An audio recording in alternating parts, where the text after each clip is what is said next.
नमस्कार। राजस्थान का community health officer CHO 2022 का जो एप्लीकेशन फॉर्म है वो किस तरीके से ऑनलाइन किया जाएगा उसके बारे में हम यहाँ पर बताएंगे। तो सबसे पहले हमें SSO पोर्टल पर यहाँ पर आना है।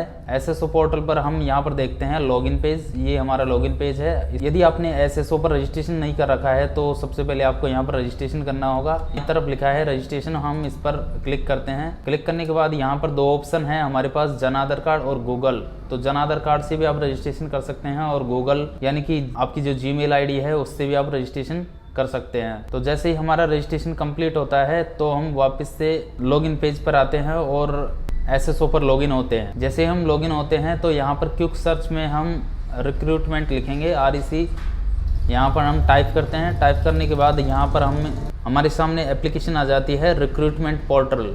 तो हमें इस पर क्लिक करना है। क्लिक करने के बाद यहाँ पर जैसे ये पोर्टल लॉगिन होता है, रिक्रूटमेंट पोर्टल के लॉगिन पेज पर आते हैं तो यहाँ पर आपको मेन्यू बार में चौथे नंबर पर देखने को मिलेगा वन टाइम रजिस्ट्रेशन। तो ये आपने यदि पहले से रजिस्ट्रेशन नहीं किया है वन टाइम तो ये आपको वन टाइम रजिस्ट्रेशन करना होगा। तो हम यहाँ पर वन टाइम रजिस्ट्रेशन करेंगे। वन टाइम रजिस्ट्रेशन के लिए मैं वीडियो डिस्क्रिप्शन में लिंक डाल दूँगा, वहाँ से आप वन टाइम रजिस्ट्रेशन का वीडियो वहाँ से देख सकते हो। तो हमारा जैसे ही वन टाइम रजिस्ट्रेशन कंप्लीट होता है तो ऑनगोइंग रिक्रूटमेंट यहाँ पर लिखा हुआ है, यहाँ पर दे रखा है recruitment of community health officer 2022। तो यहाँ पर अप्लाई नाउ का जो बटन है इस पर हम क्लिक करते हैं। क्लिक करने के बाद यहाँ पर कम्युनिटी हेल्थ ऑफिसर का जो बटन आ रहा है इस पर हम क्लिक करते हैं। इसके बाद आवेदन का नाम यहाँ पर आपको दिया हुआ है, जो कि आपने जो वन टाइम रजिस्ट्रेशन किया था उसी से ये डेटा यहाँ पर फैच हो रहा है। और लिंक भी यहाँ पर दिया हुआ है, पिता का नाम यहाँ पर दिया हुआ है। इनमें किसी भी तरह का कोई करेक्शन नहीं किया जा सकता। तो वन टाइम रजिस्ट्रेशन आपको बहुत ही ध्यानपूर्वक करना होगा। इसके बाद है माता का नाम। माता का नाम यहाँ पर हमें मैन्युअली डालना है। डेट ऑफ बर्थ आपकी यहाँ पर बाय डिफ़ॉल्ट आ रही है। और इसके बाद है श्रेणी, अलग अलग कैटेगरी यहाँ पर दी हुई है। तो हम यहाँ पर जो फॉर्म लगा रहे हैं OBC नॉन क्रीमी लेयर की कैटेगरी में लगा रहे हैं, तो हम इसे सेलेक्ट कर लेते हैं। सेलेक्ट करने के बाद यहाँ पर विशेष योग्यजन यहाँ पर हम नॉट एप्लीकेबल कर देते हैं। नेक्स्ट स्टेप है यहाँ पर धर्म, रिलीजन, तो यहाँ हम हिंदू सेलेक्ट कर देते हैं। वैवाहिक स्थिति आपकी मैरिड या अनमैरिड आपको यहाँ पर सेलेक्ट करनी होगी। तो हम यहाँ पर मैरिड सेलेक्ट करते हैं और जीवन साथी का नाम यहाँ पर डालना होगा आपको। और जीवित बालकों की संख्या यहाँ पर दी हुई है 1/6/2002 से पहले की बॉर्न बिफोर में डालना है। 1/6/2000 बाद के आपके जो बच्चे जन्मे हैं उनकी संख्या यहाँ पर आपको डालनी होगी। मोबाइल नंबर यहाँ पर दिया हुआ है, आप इसको चेंज भी कर सकते हो। व्हाट्सअप नंबर आपको यहाँ पर डालना है आपका।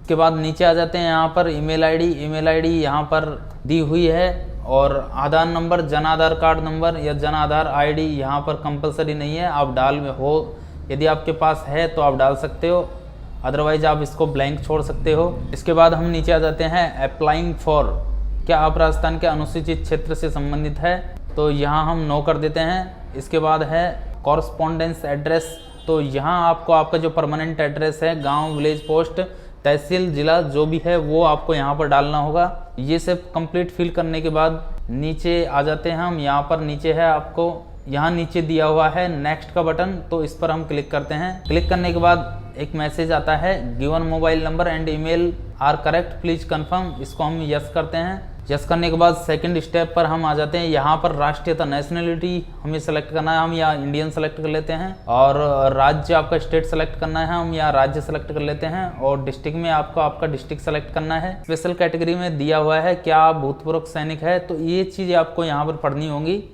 और उसी के अकॉर्डिंग यहाँ पर आपको सेलेक्ट करना है। तो हम यहाँ नो कर लेते हैं। क्या आप उत्कर्ष खिलाड़ी हैं, इसको भी हम नो कर देते हैं। इसके बाद है क्या आपकी वार्षिक आय 2.50 लाख से कम है, या आपको अपने अकॉर्डिंग करना है, तो इसको हम यहाँ पर यस कर देते हैं। नीचे है नेक्स्ट का बटन, नेक्स्ट का बटन पर हम क्लिक करते हैं। इसके बाद आपको क्वालिफिकेशन डिटेल यहाँ पर डालनी होगी, तो हम चेक मार्क को यहाँ पर टिक कर देते हैं। इसके बाद है फर्स्ट में सेकेंडरी की डिटेल डालनी है, तो सेकेंडरी में आपको सब्जेक्ट ग्रुप, तो सब्जेक्ट सेकेंडरी में ऑल जनरल सब्जेक्ट होते हैं, तो हम यहाँ पर डाल देंगे।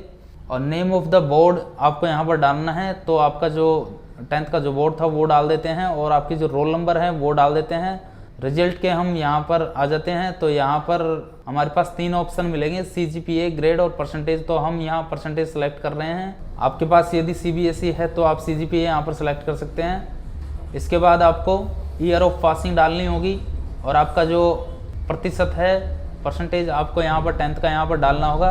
उसके बाद आपको इसी तरीके से आपको यहाँ पर 12th की डिटेल भी यहाँ पर डालनी होगी। 12th की डिटेल डालने के बाद 3rd नंबर पर है यहाँ पर, जैसे आप सेलेक्ट 1 पर यहाँ पर क्लिक करते हो तो यहाँ पर आपको देखने को मिलेगा BAMH और BSc इन कम्युनिटी हेल्थ और नर्सिंग, GNM और BSc। तो जो इसमें कि आपने जो भी कोर्स कर रखा है वो आपको यहाँ पर सेलेक्ट करना होगा। तो हम यहाँ नर्सिंग GNM वाला सेलेक्ट कर रहे हैं। सेलेक्ट करने के बाद यहाँ पर आपको जो सब्जेक्ट है वो आपको यहाँ पर जनरल सब्जेक्ट होते हैं आपके GNM के, तो आप यहाँ पर general subject, all general subject यहाँ पर लिख सकते हो। और नेम ऑफ बोर्ड, आपको बोर्ड डालना है, आपका जो भी बोर्ड है वो यहाँ पर आपको बोर्ड डालना है। आपके फाइनल ईयर मार्कशीट के आपको रोल नंबर यहाँ पर डालने होंगे। रिजल्ट के अंदर हम यहाँ परसेंटेज सेलेक्ट कर लेते हैं। इसके बाद है year of passing. Year of passing हम यहाँ पर सेलेक्ट कर लेते हैं। प्रतिशत आपको यहाँ पर डालना होगा। तो चौथा ऑप्शन यहाँ पर दिया हुआ है, यहाँ पर इन तीनों में के यदि किसी का भी यदि आपके पास सर्टिफिकेट है तो आप यहाँ पर लगा सकते हो। ये वैसे कंपलसरी नहीं है, आप इसको ब्लैंक भी छोड़ सकते हो। इसके बाद नीचे दे रखा है रजिस्ट्रेशन इन बोर्ड और काउंसिल। तो यहाँ पर आपको सेलेक्ट बोर्ड में सेलेक्ट 1 पर हम यहाँ पर सेलेक्ट करते हैं। तो यहाँ हम नीचे आ जाते हैं, यहाँ सेलेक्ट करते हैं। यहाँ पर 2 ऑप्शन यहाँ पर दिए हुए हैं, Rajasthan nursing counselling, board of Indian medicine Rajasthan. तो आप इनमें के किसी एक को आप यहाँ पर सेलेक्ट कीजिए जिससे बोर्ड से आप हो। तो यहाँ हम RNC सेलेक्ट करते हैं, राजस्थान नर्सिंग काउंसिल। इसके बाद है सेलेक्ट रजिस्ट्रेशन रिसिप्ट।